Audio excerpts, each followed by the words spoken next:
kako pacifisti ustvarjajo vojne. Danes slišim od mnogih strank in pa od mojih kolegov, kako se moramo znebiti orožja in kako moramo čim bolj imeti svet brez vojn. Seveda je to lepa misel. In verjetno se vsak človek, tudi tisti, ki je v zaporu zaradi nasilja, a pa tisti voditelj, ki ravnokar bije bitke in vodi vojno proti sosednji državi, verjetno strinjajo s tem reklom, da bi bilo bolje, če ne bi bilo vojn. Ampak zakaj so pacifisti tisti, ki so v bistvu posredno odgovorni za pojav vojn? Dajmo si pogledati, kdo vojne ustvarja. Vojne ustvarja ta dva tipa ljudi ali dva tipa voditeljev in narodov. Tudi konflikte na cesti ustvarjata dva tipa ljudi. Prvi tip ljudi ustvarja konflikte neposredno. To so ljudje, ki so neposredno željni bodisi vaše lastnine, bodisi zasedbe ali kraje vaše lastnine, bodisi škodovanja vašemu telesu ali pa nasilja in dominacije, nadvlade nad vami. To so ljudje, ki lahko tudi vodijo države in zasedajo druge države. To so ljudje, ki so neposredno nasilni in zato povzročajo vojne. Imamo pa tudi ljudi, ki so odgovorni za pojav vojn posredno. Tukaj, v tem primeru, gre pogosto za ljudi, ki so naivni pacifisti, tako imenovani naivni pacifisti. Zakaj? Kajti te ljudje omogočajo prvi vrsti ljudem perfektno okolje.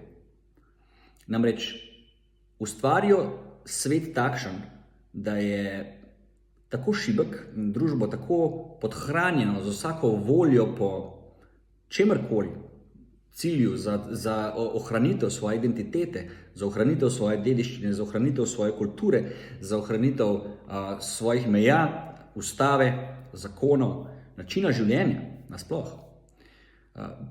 In tako šibijo narod, da pravzaprav postane lahek plen kateremu koli tujcu, da ga zasede. Zato se moramo vprašati sledeče. Dajmo si pogledati čisto primer družine. Mislim, da se vsakdo od vas lahko poistoveti s kakšnim družinskim članom, ki je vaša kri. Torej, govorimo o ljudeh, ki so vaša kri, vaša družina, ki kažejo znake želja po nadvladi, ki so vas bodisi ogoljufali, bodisi finančno, bodisi čustveno, ki z vami manipulirajo, bodisi spet finančno, čustveno, na katerem koli nivoju, pa so vaša družina. Pa to počno. Koliko imate takih ljudi okoli sebe? Ali pa koliko ste jih v svojem življenju že srečali? Mislim, da vsakdo ima kakšnega takšnega človeka, za katerega bi lahko rekel, da ni dobra oseba. In da je oseba, ki si želi nadvlade nad drugimi. In to počne bodisi na prikrit način, bodisi na agresiven način. Ampak to počne. To pomeni, da če imamo take ljudi v lastni družini, mislim, da vsi lahko razumemo, da seveda bomo imeli ljudi in pa narode, ki bodo želeli si nadvlade nad drugim narodom ali drugo državo pri tujcih. Če imamo take ljudi, katerim ne moramo vedno zaupati, že v lastni družini, kako, ali pa med prijatelji včasih, kako potem lahko naivno razmišljamo, da bomo imeli svet, kjer nobena država ne bo želela nadvladati druge države ali pa ukiniti drugega naroda in ga nadvladati. Torej, takega sveta, kjer ne bi imeli nobenega konflikta in pa nobene želje nikogar po nadvladi, ne bomo nikoli imeli. In pravzaprav je to pravilno in dobro. Ima to tudi dobro in čisto človeško plat. Namreč želja po nadvladi ni nič drugega kot izprijena želja nečesa dobrega. Ambicije po biti boljši, močnejši, uspešnejši.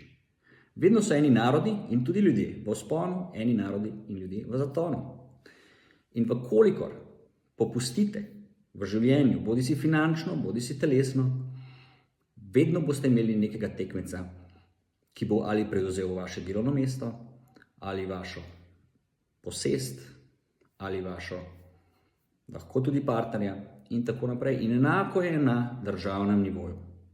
Enako je na državnem nivoju, kolikor je nek narod v vzponu ali država v vzponu in nek sosed v zatonu, bomo vedno imeli dominacijo rastočega naroda, bodisi na ekonomskem, bodisi na vojaškem področju in posledično bo lahko prišlo do bodisi vojne ali pa zasedbe na kakršenkoli drug način. Poglejmo si tukaj že drugi primer države, kot je Iran.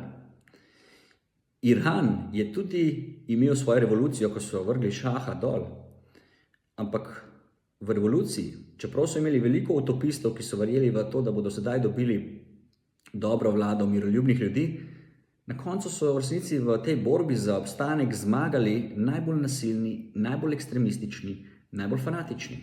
To so bili islamisti, ki so bili tudi najbolj oboroženi. In zdaj že 50 let in več imajo tam, že skoraj 50 let imajo tam islamistično vlado, ki jim vlada s trdo roko. Večina ljudi je proti tej vladi. Veliko so se ljudje tudi odseljevali, ampak ne morejo nič. Zakaj? Kajti peščica ljudi, ki drži orožje, vojaške veščine in znanje vojskovanja v svojih rokah, je tudi tista, ki vlada. Kaj to pomeni? Vsi te primeri, tako iz vaših družin ali pa iz primerov zgodovine, nam kažejo, da moramo biti pripravljeni. Torej, biti pripravljen na vojno, biti pripravljen na najhujše, nas bo obranilo najhujšega. Tu se lahko spomnimo na reklo človeka, ki ga mnogo ljudi v Sloveniji ceni, to je Josip Broz Tito, ki je že v Jugoslaviji rekel, kljub temu, da se v mnogo čem z njim ne strinjam, ampak glede mnogih stvari, kot je varnost in zunanja politika, je imel prav in je modro rekel: živi danes, kot da bo 1000 let mir, a bodi pripravljen, kot da bo jutri vojna. Tako da v razmislek vsem,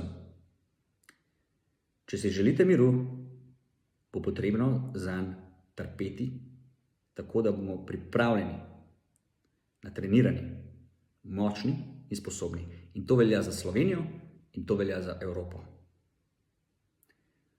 Vkolikor si pa miru ne želite, pa se zavedajte, da lenoba, nepripravljenost in naivnost nas bosta pripeljali v vojno slej kot prej. Sedaj pa gremo trenirati.